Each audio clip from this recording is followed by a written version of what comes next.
اللہ کے نیک بندے جو اللہ کا پیغام دینے کے لیے اور اللہ کی طرف بلانے کے لیے آتے ہیں، ان پر لبیک کہنا اور ان کی بات کو قبول کر لینا اور سر تسلیم خم کر لینا ہمارے فائدے میں ہوتا ہے۔ ان کا مذاق نہیں اڑانا اور ان کو اپنی طنز کا نشانہ نہیں بنانا چاہیے، بلکہ اللہ کے احکام کو ماننے میں بھلائی ہوتی ہے، اور جو مان جاتے ہیں اللہ تبارک و تعالیٰ ان پر فضل و کرم فرماتا ہے۔ بسم اللہ الرحمن الرحیم۔ سورہ ہود ہم پڑھ رہے ہیں، 36 نمبر آیہ مبارکہ سے پڑھیں گے تو چوتھا رکوع شروع ہوگا سورہ ہود کا اور 12ویں پارے کا۔ اعوذ باللہ من الشیطان الرجیم، بسم اللہ الرحمن الرحیم۔ وَأُوحِيَ إِلَى نُوحٍ أَنَّهُ لَن يُؤْمِنَ مِن قَوْمِكَ إِلَّا مَن قَدْ آمَنَ فَلَا تَبْتَئِسْ بِمَا كَانُوا يَفْعَلُونَ۔ حضرت نوح علیہ السلام کا ذکر ہو رہا ہے کہ انہوں نے اپنی قوم کو راہ ہدایت پر لانے کی کوشش کی، انہیں نصیحت کی، بار بار سمجھایا، لیکن انہوں نے حضرت نوح علیہ السلام کی بات نہیں مانی، اور ایک طویل عرصہ حضرت نوح علیہ السلام ان کو تبلیغ فرماتے رہے، لیکن کثیر تعداد آپ پر ایمان نہیں لائی، بہت تھوڑے لوگ تھے جو آپ پر ایمان لے کے آئے۔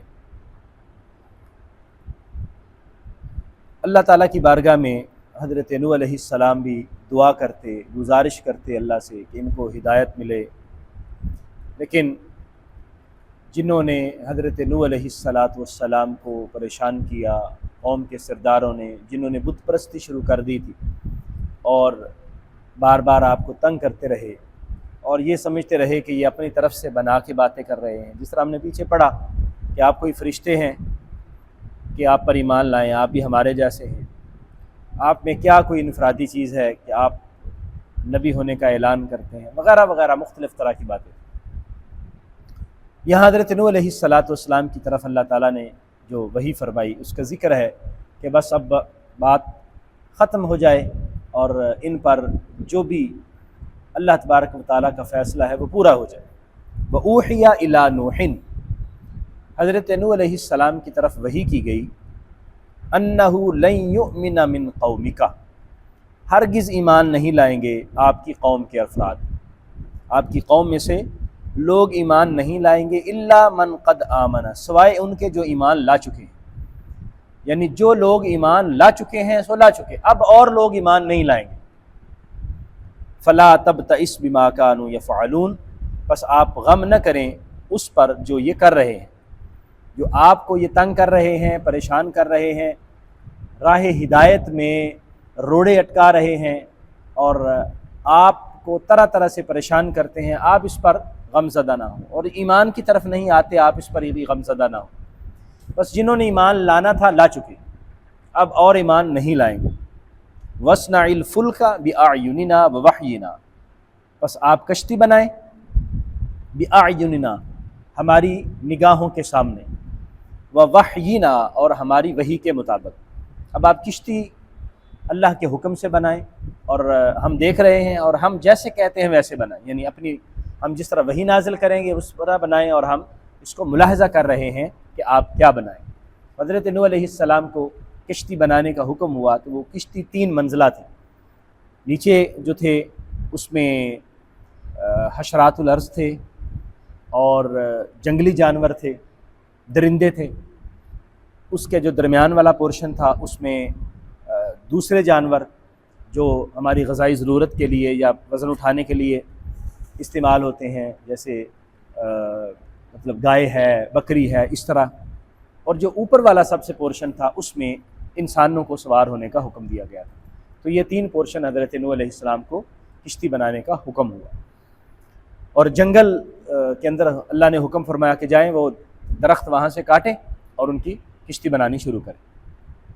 وَلَا تُخَاطِبْنِي، اور آپ نے مجھ سے بات نہیں کرنی، فِي الَّذِينَ ان لوگوں کے بارے میں، ظلموا جنہوں نے ظلم کیا، انہم مغرقون ان کو غرق کیا جائے گا، یعنی اب آپ نے ان کی سفارش نہیں کرنی اور ان کے بارے میں یہ نہیں کہنا کہ اب یہ ایمان لے آئیں، اب ان پر مہر لگ چکی ہے، اب یہ ایمان نہیں لائیں گے، سو ان کو عذاب سے بھی نہیں بچایا جائے گا، اب آپ نے مجھے ان کے عذاب کے بارے میں بات نہیں کرنی۔ وَيَصْنَعُ الْفُلْكَ، حضرت نوح علیہ السلام کشتی بنانے لگ پڑے، وہ کشتی بناتے رہے۔ وَكُلَّمَا مَرَّ عَلَيْهِ مَلَأٌ مِّن قَوْمِهِ، اور جب بھی گزرتا ان پر قوم کا کوئی سردار، سَخِرُوا مِنْهُ، تو وہ مذاق اڑاتا ان کا، ہنستا۔ نوح علیہ السلام ایک جنگل میں کشتی بنا رہے ہیں تو وہ ہنستا کہ یہ دیکھو یہاں کشتی بنا رہے ہیں، نہ پانی ہے، نہ دریا ہے، نہ سمندر ہے، یہاں کشتی کی کیا ضرورت ہے؟ کشتی بنائیں کہیں دریا کے کنارے جا کے یا کسی سمندر کے کنارے جا کے، جنگل میں کشتی بنانے کی کیا ضرورت ہے؟ مذاق اڑاتا آپ کا، اور طرح طرح سے، چونکہ وہ آپ کو اللہ کا نبی سمجھتے ہی نہیں تھے، اور آپ تو اللہ کے حکم کے مطابق اور اللہ کی وحی کے مطابق اپنا کام سر انجام دیتے تھے، تو جب بھی کوئی مذاق کرتا آپ پر ہنستا تو آپ کیا کہتے؟ قالا، حضرت نوح علیہ السلام فرماتے ان تسخروا منا، اب اگر تم ہم پر ہنس رہے ہو فإنا نسخر منکم، ہم بھی تم پر ہنسیں گے، کما تسخرون، جس طرح تم ہنستے رہے ہو۔ آج تو تم مذاق اڑا رہے ہو، ہنس رہے ہو، اور ہمیں اپنی باتوں کا نشانہ بنا رہے ہو، ایک وقت آئے گا جو میں باتیں کر رہا ہوں تمہیں ابھی سمجھ نہیں آ رہی، اللہ کا عذاب آئے گا اور پھر اللہ کا عذاب تمہیں بہا لے جائے گا، اور تمہارے پاس پھر بچاؤ کی کوئی صورت ممکن نہیں ہوگی۔ آج تم ہمارے متعلق اس طرح کی باتیں کر رہے ہو، تو پھر کل جب آئے گا تو پھر ہم تم سے پوچھیں گے ہاں جی اب بتاؤ، اب تمہاری صورتحال کیا ہے، اب کدھر گیا تمہارا وہ مذاق اڑانا اور یہ ساری چیزیں۔ فسوف تعلمون، ان قریب تم جان لوگے، من یأتیہ عذاب یخزیہ، کہ کس کے پاس آتا ہے ایسا عذاب جو اسے رسوا کر دے گا، ذلیل کر دے گا۔ وَيَحِلُّ عَلَيْهِ عَذَابٌ مُقِيمٌ، اور کس پر سخت ترین عذاب اترتا ہے، دائمی عذاب کس پر آتا ہے جو ہمیشہ ہمیشہ رہے گا، وہ عذاب کس پر آتا ہے یہ بھی پتہ چل جائے گا، اور رسوا اور ذلیل کر دینے والا عذاب کس پر آتا ہے وہ بھی پتہ چل جائے گا۔ وہ ساری باتیں چھپی نہیں رہیں گی، بالکل کلیئر ہو جائیں گی۔ حتیٰ اذا جاء امرنا، حتیٰ کہ جب ہمارا حکم آیا، وفارت تنور، اور تنور ابلنا شروع ہو گیا۔ حضرت نوح علیہ السلام، اس کے حوالے سے مختلف روایات ہیں تنور سے کیا مراد ہے۔ تنور سے مراد، بعض نے کہا ہے کہ تنور سے مراد ایک پتھر تھا جس کو تنور کہا گیا، اس سے پانی نکلنا شروع ہو گیا، اور اللہ تعالیٰ نے حضرت نوح علیہ السلام کو فرما دیا تھا کہ جب اس تنور سے پانی نکلنا شروع ہو جائے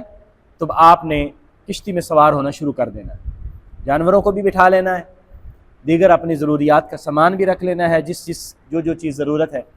اور آپ لوگوں نے بھی سوار ہو جانا ہے۔ تو یا تو وہ پتھر تھا یا وہ واقعتاً تنور تھا جس میں ہم روٹیاں لگاتے ہیں، اور اس تنور سے پانی نکلنا شروع ہو گیا۔ اب عام طور پر تنور جو ہے وہ خشک جگہ پر بنایا جاتا ہے، اور ایسی جگہ ہوتی ہے جہاں پر پانی نہ ہو، لیکن جب اس سے پانی نکلنا شروع ہو گیا تو اس کا مطلب یہ ہے کہ اللہ کا حکم آ گیا۔ یہ بھی کہا گیا ہے کہ تنور سے مراد اللہ تبارک و تعالیٰ کے حکم سے زمین میں وہ جگہیں تھیں جہاں سے پانی نکلتا، اور وہ کئی جگہوں سے نکلنا شروع ہو گیا، واللہ اعلم۔ بس قرآن نے یہ کہا ہے کہ تنور سے پانی نکلنا شروع ہو گیا، تو زمین سے جس جگہ سے اللہ نے چاہا پانی نکلنا شروع ہو گیا۔ قلنا، ہم نے کہا، احمل فیہا، اس میں آپ سوار کیجئے، من کل زوجین اثنین، ہر چیز کا جوڑا، نر اور مادہ، اب اس میں سوار کروا لیجیے، وَأَهْلَكَ، اور اپنے گھر والوں کو بھی سوار کر لیجیے، إِلَّا مَنْ سَبَقَ عَلَيْهِ الْقَوْلُ، سوائے اس کے کہ جس پر بات ہو چکی، جس پر اللہ کا حکم گزر چکا، یعنی آپ سے بات کر لی ہے کہ جو ایمان نہیں لائیں گے نا ان کے بارے میں آپ نے مجھے نہیں کہنا، ان کو سوار بھی نہیں کرنا، جو ایمان لائے ہیں وہ سوار کریں۔ حضرت نوح علیہ السلام کے اہل خانہ سے متعلق آگے حضرت نوح علیہ السلام کے ایک بیٹے کا ذکر آ رہا ہے کہ وہ بیٹا جو ہے نا وہ بھی ایمان نہیں لے کے آیا تھا، اور آپ کی ایک بیوی کے متعلق ہے وہ بھی ایمان نہیں لے کے آئی، تو ان کو فرمایا گیا ان کو سوار نہیں کرنا، بلکہ بیٹے کا تو آگے ذکر آئے گا کہ آپ نے اس کو کہا تھا کہ آ جاؤ، اس نے کہا میں نہیں آتا، تو آپ نے اس کو سمجھانے کی کوشش کی کہ بھئی یہ اللہ کا امر ہے، اور یہ پانی آئے گا، یہ طوفان آئے گا، اور پھر کوئی بچ نہیں پائے گا۔ اس نے کہا میں پہاڑ کے اوپر چڑھ جاؤں گا، اتنا آ جائے گا پانی، پہاڑ کی چوٹی پر چڑھا جاؤں گا، کچھ نہیں ہوگا، تو وہ بھی غرق ہونے والوں میں سے ہو گیا۔ میں جس پر بات ہو چکی ہے اب وہ نہیں ہوگا، ان کو سوار نہیں کرنا۔ الا من سبق علیہ ومن آمن، اور جو ایمان لے آئے ہیں، وما آمن معہ الا قلیل، اور یعنی اپنے اہل و عیال کو اس میں سوار کر لیجئے، اور جو ایمان لائے ہیں ان کو اس میں سوار کر لیجئے۔ وما آمن معہ الا قلیل، اور ان کے ساتھ ایمان نہیں لائے تھے مگر قلیل لوگ، تھوڑے سے لوگ۔ حضرت نوح علیہ السلام کی مطلب جو مشقت ہے، حضرت نوح علیہ السلام کی سٹرگل ہے، کوشش ہے، آپ کو دیکھیں صدیوں پر محیط ہے، 950 سال،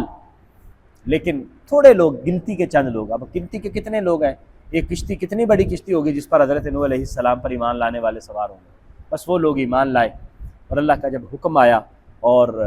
پانی نکلنا شروع ہو گیا تو اب اللہ تعالیٰ نے فرمایا کہ بسم اللہ، اللہ کا نام لے کر اب کشتی پر سوار ہو جاؤ۔